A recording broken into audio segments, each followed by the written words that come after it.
Hi, JP Fournier of the Movie Jerks here, coming to you on day 19 of 31 Days of Horror, the month where I watch a horror film I've never seen every day for the full month leading up to Halloween.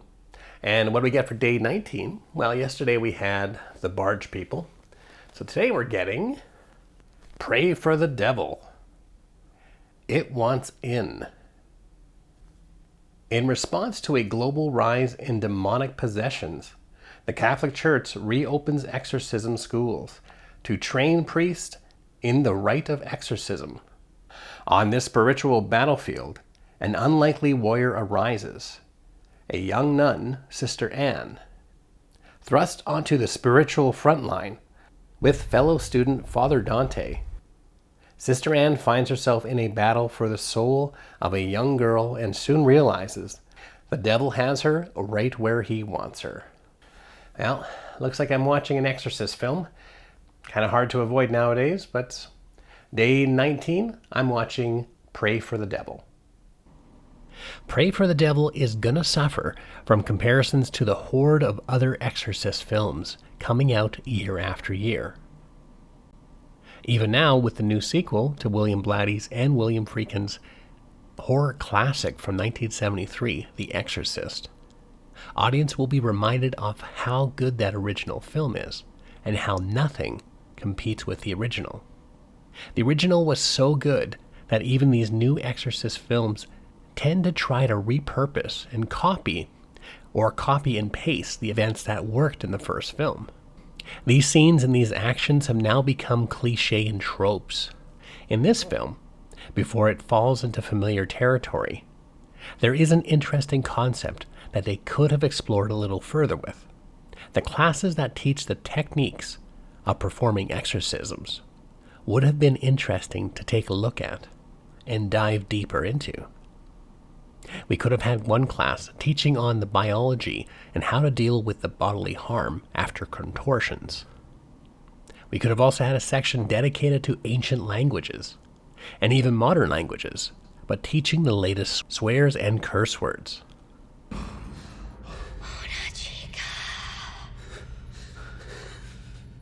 And they could have also had classes teaching the priests how to get split pea soup stains washed out of their collars.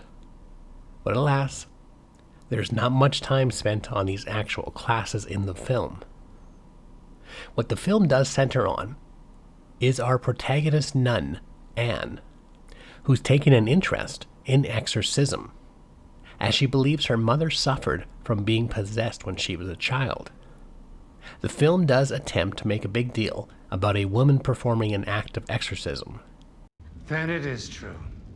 Yes, I thought that You thought you knew better than a church that has stood for thousands of years?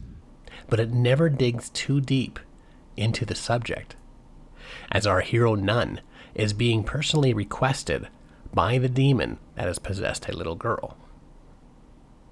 The film also makes a big deal about our nun being a chosen warrior. Yet there's no real reason given why Anne is much more of a warrior than any of her other fellow priests, besides exposition telling the audience that she's chosen.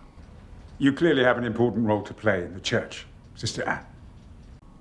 And the film falls into a usual predictable pattern of a child being possessed and a small group of clergymen trying to save this child.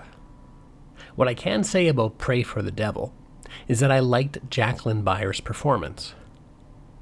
And this film, for an Exorcist film, has some great sound effects.